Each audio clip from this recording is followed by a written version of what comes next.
Hello friends, तो आज हम कवित्त पाठ के ऑब्जेक्टिव प्रश्न को देखने वाले हैं। जो कवित्त पाठ से जितने ऑब्जेक्टिव प्रश्न बन सकते हैं उन सब ऑब्जेक्टिव प्रश्नों को आज इस वीडियो में ख़त्म कर लेंगे।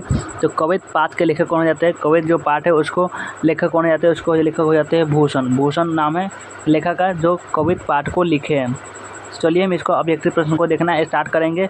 जितने भी वीवीआई प्रश्न बन सकते हैं सभी प्रश्न को लाए हुए इसी वीडियो में आपको क्लियर हो जाने वाली है। भूषण कौन से चैप्टर लिखे हैं? तो लिखे कवित्त पाठ को। ये भी आपको ऑब्जेक्टिव प्रश्न पूछा जाता है, तो इसको भी आप याद रखिएगा।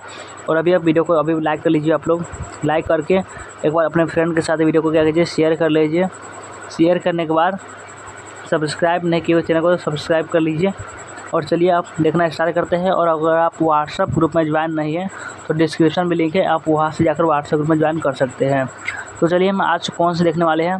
तो ये आज हम ये 5वां चैप्टर है काव्य खंड का। लेकिन आपको कोई भी चैप्टर का छूटा हुआ है तो ऑब्जेक्टिव का जो प्लेलिस्ट का लिंक है हम डिस्क्रिप्शन में दे दिए है, आप वहाँ से अगर जो चैप्टर छूट चुका है उसका आप देख सकते हैं। चलिए हम कवित्त जो पाठ है उसका ऑब्जेक्टिव प्रश्न को देखना स्टार्ट करते हैं। सबसे पहला प्रश्न है कि कवित्त ने किस रस को प्रमुखता दी है? कवि ने जो भूषण ने है किस रस को प्रमुखता दी है? ए में है श्रृंगार रस, बी में है करुण रस, सी में है रौद्र रस और डी में है वीर रस। किस रस को प्रमुखता दी है? तो जो भूषण है वो किस रस को, श्रृंगार रस को प्रमुखता दी है। ये भी आपको एग्जाम में पूछा जाता है, जो ऑप्शन नंबर ए में हो जाएगा इसका राइट आंसर। और चलते हैं अगला प्रश्न पर। अगला प्रश्न आपका 2 नंबर में है कि 2 नंबर प्रश्न में चलिए देखते हैं कि छत्रसाल दशक किसकी कीर्ति है? छत्रसाल दशक किसकी कीर्ति है? ए में है कि बृजदेव की, बी में है कि जयदेव की, सी में है कि भूषण की और डी में है कि मतीराम की। छत्रसाल दशक किसकी कीर्ति है? छत्रसाल दशक है वह भूषण की कीर्ति है, जो आपका ऑप्शन नंबर कितना दिया हुआ है? ऑप्शन नंबर सी में दिया हुआ है, इसका हो जाएगा राइट आंसर। और चलते हैं हम अगला प्रश्न पर। अगला प्रश्न जो है आपका 3 नंबर में है। 3 नंबर प्रश्न में क्या है कि शिवा बावनी में कितने मुक्तक है? शिवा बावनी में कितने मुक्तक हैं?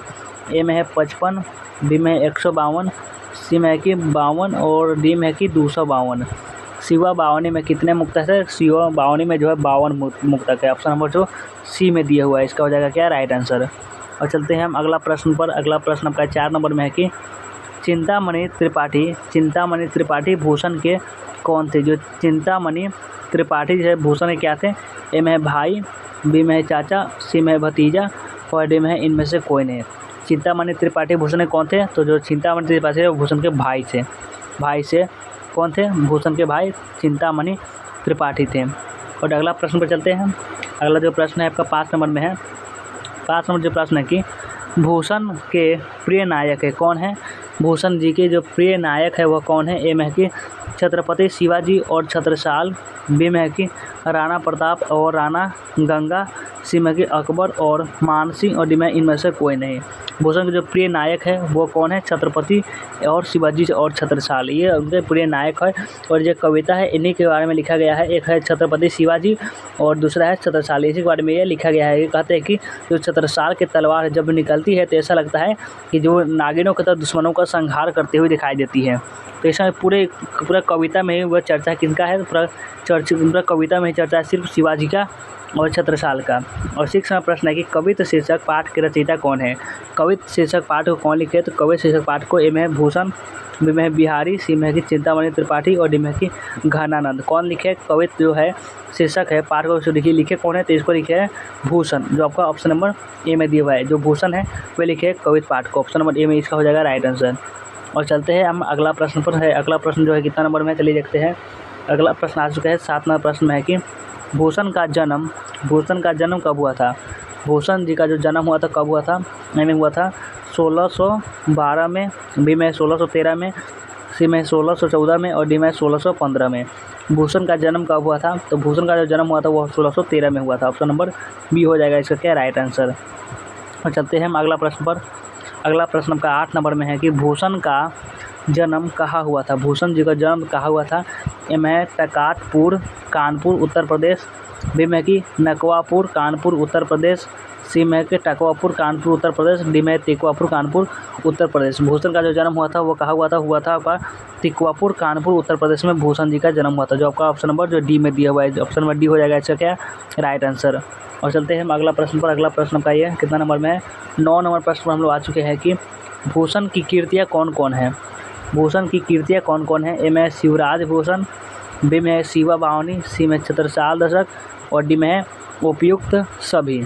भूषण जी की जो कृतियाँ है वो कौन कौन सी इनकी कृतियाँ हैं, तो इनकी कृतियाँ जो है ये जो शिवराज भूषण है ये भूषण जी की ही है, शिवा बावनी भी इन्हीं का है, छत्रसाल दशक भी इन्हीं का है, यानी ऑप्शन जो डी होगा ऑप्शन नंबर डी हो जाएगा इसका क्या है राइट आंसर। और आपका ये अगला प्रश्न 10 नंबर में है कि भूषण की कीर्ति नहीं है, इनमें से कौन से जो भूषण की कीर्ति नहीं है। ए में है भूषण हजारा, बी में है कवित, सी में है दूषण उल्लास और डी में है कि हर्षोल्लास। जो भूषण की कीर्ति नहीं है इनमें से जो आपका हो जाएगा क्या हर्षोल्लास है वह भूषण की कीर्ति नहीं है, लेकिन दूषण उल्लास इन्हीं का है, कवित भी इन्हीं का है, भूषण हजारा भी इन्हीं का है। देख सकते हैं आपका ऑप्शन नंबर में डी में भी यही दिया हुआ है। चलिए हम अगला प्रश्न जो चलते हैं, अगला प्रश्न क्या है। अगला प्रश्न 11 नंबर में है। 11 नंबर प्रश्न है कि भूषण किस काल के कवि थे। भूषण थे वह किस काल के कवि थे। ए में दिया है भक्ति काल के, बी में है आधुनिक काल, सी में है रीति काल और डी में है वीर गाथा काल। भूषण किस काल के क्या थे, भूषण किस काल के कवि थे। तो भूषण किस काल के कवि हो जाएंगे, तो भूषण हो जाएंगे किस काल के, हो जाएंगे रीति काल के कवि। रीति काल के कवि कौन थे, भूषण थे रीति काल के कवि। ऑप्शन नंबर सी में दिया हुआ है इसका राइट आंसर। और चलते हैं हम अगला प्रश्न 12 नंबर में। भूषण को भूषण उपाधि किसने दी थी। भूषण जो थे उनको भूषण की उपाधि कौन दिए थे। ए में महाराज छत्रसाल ने, बी में छत्रपति शिवाजी ने, सी में है औरंगजेब ने और डी में है राजा रुद्र शाह ने। भूषण को भूषण की उपाधि किसने दी थी, तो भूषण को भूषण की उपाधि राजा रुद्र शाह ने दी थी। ये भी आपका VBA प्रश्न है जो बहुत बार पूछे गए हैं, इसको आप याद कर लीजिएगा। उसका हो जाएगा ऑप्शन नंबर जो डी हो जाएगा, इसका हो जाएगा क्या राइट आंसर। और चलते हैं हम अगला प्रश्न पर। अगला प्रश्न पर 13 नंबर में है। 13 नंबर प्रश्न क्या है। 13 नंबर जो प्रश्न है कि शाहबाहु पर किसका आक्रमण हुआ था। सहस्त्रबाहु पर किसका आक्रमण हुआ था। ए में है श्री राम का, बी में दिया हुआ है कि रावण का, सी में दिया हुआ है कि परशुराम का और डी में दिया हुआ है शिवाजी का। किसका आक्रमण हुआ था, ये सहस्त्रबाहु पर किसका आक्रमण हुआ था, तो हुआ था परशुराम का। परशुराम पर सहस्त्रबाहु पर आक्रमण हुआ था, जो आपका ऑप्शन नंबर जो सी में दिया हुआ है। बट डी नहीं होगा, पी नहीं होगा और ए नहीं होगा, आपका हो जाएगा ऑप्शन नंबर सी हो जाएगा इसका राइट आंसर। आपका 14 नंबर प्रश्न है कि छत्रसाल की तलवार किसके जाल को फाड़ रही है। छत्रसाल की जो तलवार है किसके जाल को फाड़ रही है। मैं शत्रुओं के जाल को, बी में गयत्र के जाल को, सी में सिंह के जाल को, डी में किसी को भी नहीं किसी को। छत्रसाल की जो तलवार है किसके जाल को फाड़ रही है, तो जो 17 साल की तलवार है वह गयत्र के जाल को फाड़ रही है, जो आपका ऑप्शन नंबर कितना दिया हुआ है, ऑप्शन नंबर बी में दिया हुआ है, इसका हो जाएगा राइट आंसर। इसे अभी प्रश्न को आप लोग याद कर लीजिएगा। आपका ये अगला प्रश्न जो है आपका 15 नंबर में है। 15 नंबर प्रश्न है कृष्ण ने किस पर आक्रमण किया था। कृष्ण ने किस पर आक्रमण किया था। ये बहुत ही आसान सा प्रश्न, लगभग सभी लोगों को पता ही होगा। कृष्ण ने किस पर आक्रमण किया था। ये में है रावण पर नहीं किए थे। क्यों, रावण पर राम जी आक्रमण किए थे। अब पूछा है कि राम जी किस पर आक्रमण किए थे, रावण पर किए थे। सहस्त्रबाहु पर भी नहीं होगा, क्योंकि सहस्त्रबाहु पर कौन आक्रमण किए थे, सहस्त्रबाहु पर परशुराम जी आक्रमण किए थे। किस पर, सहस्त्रबाहु पर। आपका जो आपका ऑप्शन नंबर सी है ये कंस पर हो जाएगा इसका राइट आंसर। क्यों, क्योंकि कृष्ण ने कंस पर ही आक्रमण किए थे। ऑप्शन नंबर इसका हो जाएगा सी हो जाएगा इसका क्या राइट आंसर। चलते हैं हम अगला प्रश्न, चलिए अब इसका हो जाएगा क्या, ऑप्शन नंबर सी हो जाएगा इसका राइट आंसर। अब हम चलते हैं अगला जो प्रश्न है आपका, अगला प्रश्न 16 नंबर में है कि इनमें कौन भूषण का आश्रयदाता था। इनमें से जो 4 ऑप्शन जो दिया हुआ है, इनमें से कौन से भूषण का क्या था आश्रयदाता था। ए में है रुद्र शाह, बी में है कि जय सिंह, सी में है कि शिवाजी और डी में है कि बाबर। इनमें कौन है जो भूषण का आश्रयदाता था, तो कौन हो जाएंगे, तो आपका ये 16 नंबर प्रश्न right answer option number C हो जाएगा। जो भूषण का जो आश्रयदाता था वो आपका नंबर सी यानी शिवाजी था भूषण का आश्रयदाता। और आपका ये अगला प्रश्न है कितना नंबर 17 नंबर प्रश्न है कि कवि भूषण का प्रथम कवित्व किस ऐतिहासिक पुरुष से संबंधित है। जो कवि है भूषण का वह प्रथम कवित्व वह ऐतिहासिक पुरुष से किस ऐतिहासिक पुरुष से संबंधित है। जबका दिया हुआ है ऑप्शन नंबर ए में दिया हुआ है कि तुलसीदास, बी में है शिवाजी, सी में है कि राणा रणजीत सिंह और डी में कि जयशंकर प्रसाद। कवि भूषण का प्रथम जो कवित्व है वह किस ऐतिहासिक पुरुष से संबंधित है, तो वह किससे संबंधित है, वह शिवाजी से, आपका शिवाजी से संबंधित है। शिवाजी से क्या है संबंधित है, कवित्व का जो कवित्व है भूषण का जो कवित्व है वह किससे संबंधित है, तो शिवाजी से। चलते हैं हम अगला प्रश्न का कितना नंबर 18 नंबर पर आ चुके हैं। 18 नंबर प्रश्न पर छत्रसाल दशक किसकी रचना है। छत्रसाल दशक है किसकी रचना है। ए में दिया हुआ है तुलसीदास, बी में दिया हुआ है सूरदास, सी में दिया हुआ है भूषण और डी में है कबीरदास। छत्रसाल दशक है वह किसकी रचना है, तो छत्रसाल दशक आपका भूषण की ही रचना है, यानी भूषण को ही लिखे है कौन, भूषण ही लिखे हैं छत्रसाल दशक को। ऑप्शन नंबर सी हो जाएगा इसका क्या राइट आंसर। अब चलते हैं हम अगला प्रश्न पर। अगला प्रश्न जो है आपका, अगला प्रश्न का है 19 नंबर में है। 19 नंबर प्रश्न है कि शिवाजी की तुलना भूषण ने किससे की है। शिवाजी की जो तुलना है यानी शिवाजी के समान कौन है, इसकी तुलना किससे किया गया है। ए में है इंद्र, बी में दिया हुआ है श्री राम, सी में है कि परशुराम और डी में इनमें से कोई नहीं। शिवाजी की जो तुलना है वो किससे की गई है, तो शिवाजी की जो तुलना है वह इनमें से कोई नहीं, किसी से ना की गई है। आपका right answer option number D ही हो जाएगा इसका क्या राइट आंसर। अब चलते हैं हम अगला प्रश्न पर। तो अगला प्रश्न का 20 नंबर में है कि भूषण की कविता है। भूषण की कविता कौन सी हो जाएगी, राइट बताइए आप लोग। भूषण की कविता कौन सी है। ए में कवित, बी में है मातृभूमि, सी में झंकार और डी में तोड़ती पत्थर। भूषण की कविता कौन सी है बताइए आप लोग जल्दी जल्दी। तो भूषण की जो कविता हो जाएगी वो जगह आपको कविता। बहुत ही आसान प्रश्न, लेकिन ये VBA प्रश्न, ये प्रश्न आपके एग्जाम में पूछे गए हैं और पूछे ही जाते हैं। तो चलते हैं अगला प्रश्न पर। अगला प्रश्न का 21 नंबर प्रश्न में है कि 21 नंबर प्रश्न, चिंतामणि त्रिपाठी भूषण की कौन थी। हमने प्रश्न हमको बताया था कि चिंतामणि त्रिपाठी भूषण कौन थे, तो ये भाई थे। तो आपका ऑप्शन नंबर ए में दिया हुआ है। चलिए हम अगला प्रश्न में फटाफट से चलते हैं। अगला प्रश्न 2 नंबर में है कि शिवा बावनी में किसके वीरता का बखान है। शिवा बावनी में किसके वीरता का बखान है। ए में है शिवाजी के, बी में शिवजी के, सी में है महाराणा प्रताप के और डी में है इनमें से कोई नहीं। शिवा बावनी में किसकी वीरता का बखान किया गया है। शिवा बावनी में जो है सिर्फ ये आपका शिवाजी जो है इनकी वीरता का बखान किया गया है। ऑप्शन नंबर ए में शिवजी अलग हो जाएंगे, शिवजी महादेव जी के कहा जाता है।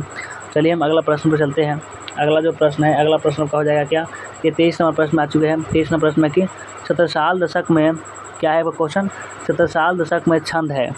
छत्रसाल दशक में छंद है। ए में है 110, बी में है 210, सी में है 310 और डी में है कि 10, सिर्फ 10। छत्रसाल दशक में कितने छंद है, तो जो छत्रसाल दशक है उसमें छंद की बात है, छंद आपका 10 ही छंद है। अब 10 ही क्या है छंद है, जो आपका ऑप्शन नंबर डी में दिया हुआ है इसका राइट आंसर। और अगला प्रश्न आपका 24 नंबर में है कि भूषण के पिता का नाम था। भूषण के पिता का क्या नाम था। ए में है रत्नाकर त्रिपाठी, बी में दिया है नंदन त्रिपाठी, सी में कि भृगुनंदन त्रिपाठी और डी में कि शत्रुघ्न त्रिपाठी। भूषण के पिताजी का क्या नाम था, तो भूषण के जो पिताजी का नाम था वह क्या था बताइए आप लोग। इसका पिताजी का नाम था रत्नाकर त्रिपाठी, जो आपका ऑप्शन नंबर ए में दिया हुआ है राइट आंसर। और चलते हैं हम अगला प्रश्न पर। कि अगला प्रश्न में क्या है, अगला जो प्रश्न है जो आपका 25 नंबर प्रश्न है कि शिवराज भूषण किसकी कीर्ति है। क्या है प्रश्न में, शिवराज भूषण किसकी कीर्ति है। ए में है मती राम की, बी में है भूषण की, सी में है कि पद्माकर की और डी में है कि बिहारी की। शिवराज भूषण किसकी कीर्ति है, तो शिवराज जो भूषण है वह किसकी कीर्ति हो जाएगी, हो जाएगी आपका भूषण की ही कीर्ति है, जो आपका ऑप्शन नंबर ए बी में दिया हुआ है इसका हो जाएगा राइट आंसर। अब हम चलते हैं अगला प्रश्न पर। अगला प्रश्न आपका 26 नंबर में है कि शिवाजी के पुत्र का नाम था। क्या था, शिवाजी के जो पुत्र का क्या नाम था। ए में कि रुद्र प्रताप, बी में साहू जी, सी में कि भानु प्रताप और डी में यज्ञसेन। शिवाजी के जो पुत्र का नाम था वह क्या था, शिवाजी के पुत्र का नाम था साहू जी। शिवाजी के पुत्र का नाम साहू जी, आपका ऑप्शन नंबर बी में दिया हुआ है। और अब चलते हैं अगला प्रश्न, अब समाप्त होने वाली है। अगला प्रश्न का 27 नंबर में है कि शिवराज भूषण में क्या है क्वेश्चन में कि शिवराज भूषण में कितने अलंकारों का निरूपण हुआ है। शिवराज भूषण में कितने अलंकारों का निरूपण हुआ है। ए में 110, बी में 112, सी में 108 और डी में 105। शिवराज भूषण में कितने अलंकारों का निरूपण हुआ है, तो शिवराज भूषण में कितने अलंकार का निरूपण हुआ है, ये हुआ है आपका 105 अलंकारों का निरूपण हुआ है। चलिए हम अगला प्रश्न चलते हैं। अगला प्रश्न का ये 28 नंबर अंतिम प्रश्न है कि तेजतम अंश पर कान्हा जिमी अंश पर यो मलंग वंश पर शिवराज है, शेर शिवराज है। यह पंक्ति किस कविता से ली गई है कि तेजतम अंश पर कान्हा जिमी कंस पर यो मलक्ष वंश पर किसका एक हाथ लिया गया है, तो लिया गया है पर कवित पाठ से। ऑप्शन नंबर ए हो जाएगा इसका क्या है राइट आंसर। तो हमें कितना क्वेश्चन बताते हैं, हमने 28 क्वेश्चन बताया, फिर कितना सही हुआ कमेंट लिखिए। आपका 25 हुआ है, 20 सही हुआ है, जितना भी सही हुआ है आपको कमेंट में लिखना है। तो इसलिए आप कमेंट में लिख दीजिए ताकि हमको लगा कि हमारी तैयारी कितना हुआ है, उसके लिए बेहतरीन ढंग से हम कोशिश कर सके तैयारी करने की। तो चलिए हम वीडियो को एंड करते हैं और लाइक नहीं किया तो प्लीज़ लाइक करके सब्सक्राइब जरूर कर लीजिएगा।